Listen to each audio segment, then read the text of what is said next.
तो अच्छा, एक हमारे यहाँ बड़ा इशू ये है कि लोग डेंटिस्ट के पास तभी जाते हैं जब दांतों का बेड़ा जो है वो पूरा गर्क हो चुका होता है, या तो हमारी दाढ़ में दर्द शुरू होता है या कुछ ना कुछ होता है। तो ये प्रैक्टिस क्यों है? ख़ास तौर पे हम अगर पाकिस्तान की बात करें, क्या डेंटल ट्रीटमेंट महंगा है, या लोग कहते हैं जब तक हमें दांतों का दर्द नहीं होता तब तक हमें डेंटिस्ट के पास जाके क्या करना है?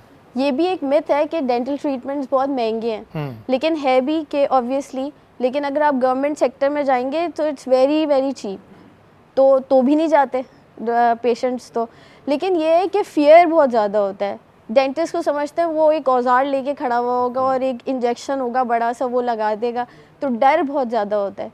तो मुझे तो लगता है कि सबसे फर्स्ट फैक्टर है फियर, कि पता नहीं क्या होगा, वो दांत निकाल देगा, इंजेक्शन लगा देगा, इस तरह से ना। और दूसरा ये है कि पैसे शायद बहुत ज़्यादा, उनको लगता है कि फजूल का वेस्ट हो रहा है पैसे। अच्छा चलें, अगर हम बात करते हैं गवर्नमेंट सेक्टर की, तो चलें जी, वहाँ तो बड़ी लंबी लाइनें होती हैं, लोग नहीं जाना चाहते, वो रीज़न्स अलग है। लेकिन आप क्या समझती हैं कि कितने कितने टाइम बाद जो है वो डेंटिस्ट का विजिट करने से एक तो खर्चा भी कम होगा और आपको वो इश्यूज़ आएंगे ही नहीं जो शायद जब आपको आए तो आपका खर्चा ज़्यादा? बिल्कुल बिल्कुल, अगर आप शुरू में ही एड्रेस कर दें ना उस प्रॉब्लम को, तो वो एक्सटेंड होके बहुत ज़्यादा बड़ी नहीं बने, और फिर ऑब्वियसली इकोनॉमिकल भी वो बड़ा बन जाता है, वो फाइनेंशियल एक प्रॉब्लम बन जाता है।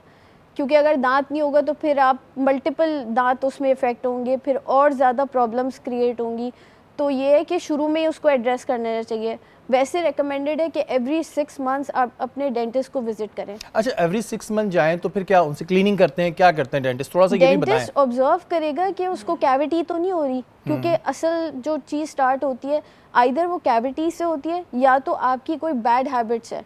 कोई स्मोकर है, हमारे यहाँ कॉमन स्मोकर हैं, पान छालिया वेरी कॉमन, ठीक है, उसकी वजह से आपके गम्स प्रॉब्लम करते हैं, दांतों में प्रॉब्लम होती है। तो ये इंसान की भी तो एक हैबिट्स है ना, कि वो क्या खा रहा है, क्या पी रहा है, सफाई नहीं कर रहा। बिल्कुल सबसे पहला मसला तो यही है ना हमारे यहाँ, कि साफ़ ही नहीं करते। तो जब साफ़ ही नहीं करेंगे, ब्रश ही नहीं करेंगे, तो फिर कैसे सही होगा? एवरी 6 मंथ जो है वो विजिट कर लें और इसमें कोई प्रॉब्लम नहीं होता है। ये हमें एक प्रैक्टिस बनानी चाहिए कि आप अपने डेंटिस्ट को दिखाएं